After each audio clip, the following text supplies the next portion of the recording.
The royal family may have just reached the point of no return, because behind the polished smiles, palace ceremonies, and carefully worded statements, a devastating question is now hanging in the air. Did Harry lose his family, or did he allow someone else to rewrite his entire world? For years, the public has watched the distance grow between Prince Harry, Meghan, and the rest of the royals. But now, new claims are fueling a much darker theory that the real battle is not about titles, security, or public image. It is about trust. And once trust is gone inside a family like this, can it ever truly come back? Because according to the latest explosive discussion surrounding the Sussexes, the biggest fear inside the royal circle is not another interview, another documentary, or another headline. The fear is that anything private could become public. A quiet conversation, a personal confession, even a family moment that was meant to stay behind closed doors could potentially become a story, a revelation, or something much bigger. And that uncertainty has reportedly created a wall that seems impossible to break. Imagine being surrounded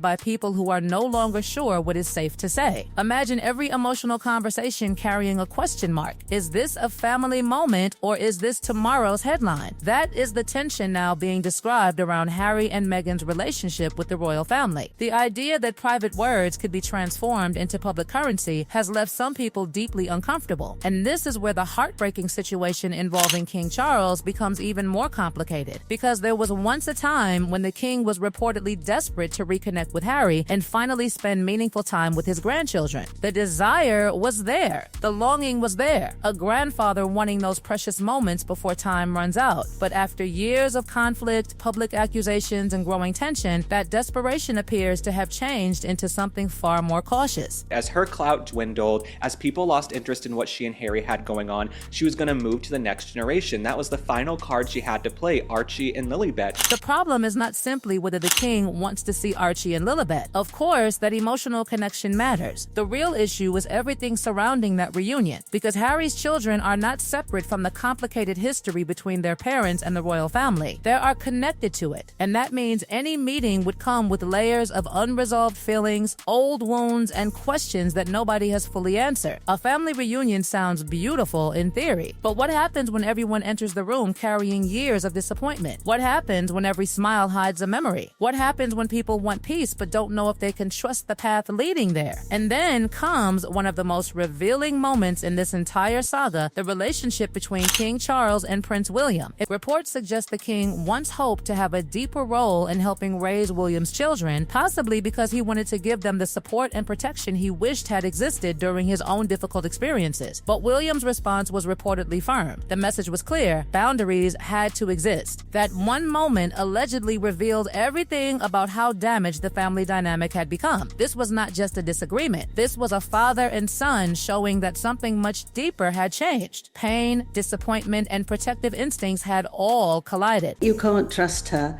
If she can take any word, she might use it, she might spend it somewhere, she could be paid something because she heard something they said that would be very helpful for her, to talk about it or do a film about it or do something about it. I think you can't trust her. And that is the painful reality at the center of this entire controversy. If trust is broken, then access becomes complicated. If someone is considered unable to protect private family matters, then involvement becomes impossible. And the heartbreaking consequence is that Archie and Lilibet remain thousands of miles away from the royal family, growing up in California while their grandfather's health continues to raise concerns. But while all of this was happening behind palace walls, the royal machine continued moving forward. London was alive with tradition. Crowds gathered, flags waved, centuries of history unfolded in front of the world. The royal family stepped into their familiar roles, showing unity and stability even while private tensions remain unresolved. I think as far as the king goes, he's now calmed down from really wanting to see these children and really wanting to see Harry, because Harry's behaved so badly and they can't stand Meghan. So if they would get her, if they got the children, they would probably have to have her.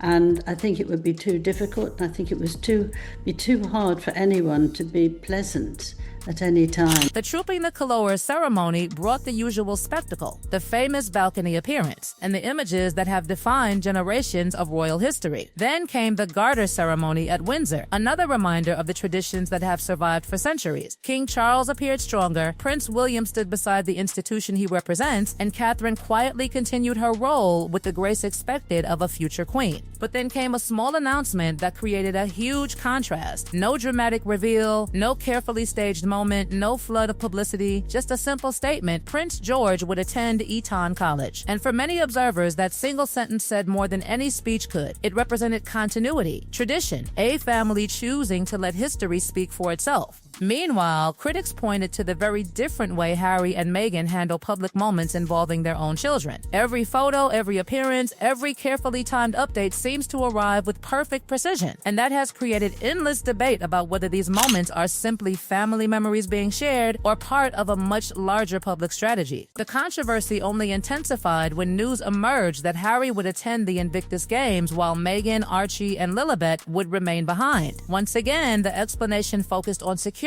concerns, and those words have become one of the biggest flashpoints in this entire story, because supporters see security as a serious and legitimate issue. But critics believe there is something deeper happening, a struggle over control, trust, and who gets to decide what the future of this family looks like. The bigger question is not just where Harry goes or where Meghan goes. The bigger question is whether the damage between these two worlds has become too deep to repair, because these are not distant relatives who simply lost touch. These are people connected by blood, history, and generations of shared experiences. Yet the distance now feels enormous, and somewhere in the middle of it all are two children who had no role in creating this conflict. Archie and Lilibet are growing up while adults continue fighting battles they inherited but never chose. And the most painful question remains: when they are old enough to understand everything that happened, what will they think about the choices made around them? Because time keeps moving. And in royal stories, silence is never truly silent. But behind all the ceremonies, behind the carefully arranged photographs and the perfect palace routines, another question continues to haunt this entire story. Is Harry beginning to realize what has been lost? Because according to those watching closely, there may be a growing sense of regret. Not just regret over arguments or headlines, but regret over something much harder to fix: time. Time that cannot be bought back, time that cannot be rewritten, and time that may be running out for a grandfather who simply wants a connection with his grandchildren. And this is where the emotional weight of Harry's own childhood becomes impossible to ignore. He knows what it feels like to lose a parent before every conversation could happen, before every question could be answered, before every unfinished chapter could find peace. That history follows him. It shadows him. So when he looks at his own children growing up far away from their royal relatives, some believe he sees a painful reflection of his own past. The tragedy is that everyone seems to want something different. The king wants connection.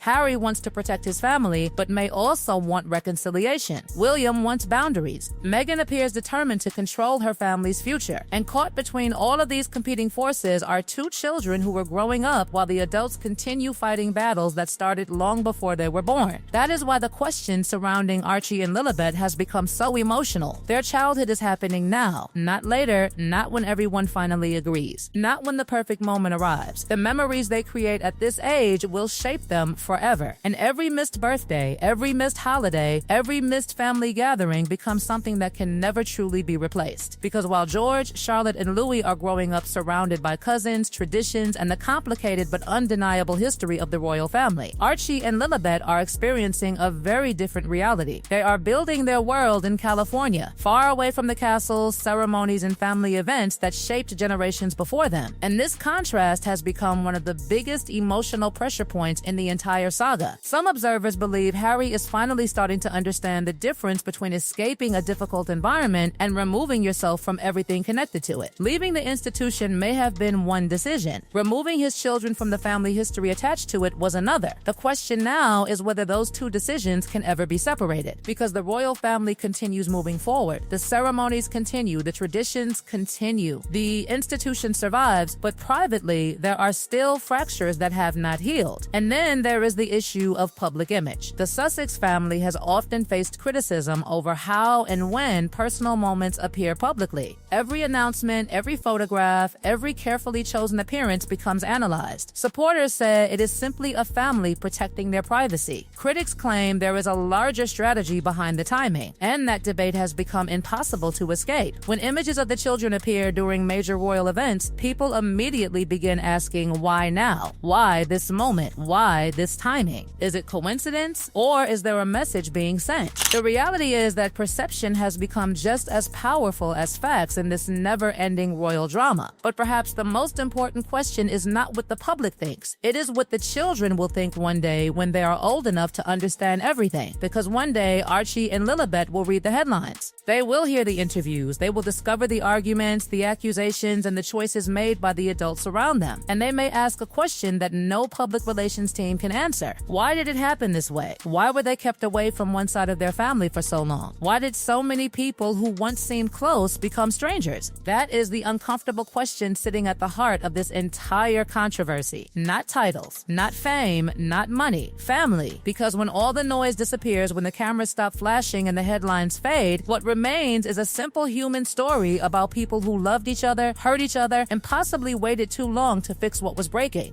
The royal institution may continue for generations. The ceremonies may continue. The crowns, the robes, and the traditions may remain. But relationships are different. They do not survive automatically. They need effort. They need trust. They need people willing to step forward before the moment disappears. And right now, everyone is watching the clock, because the biggest question is no longer what happened in the past. The biggest question is whether anyone will act before the future becomes another regret.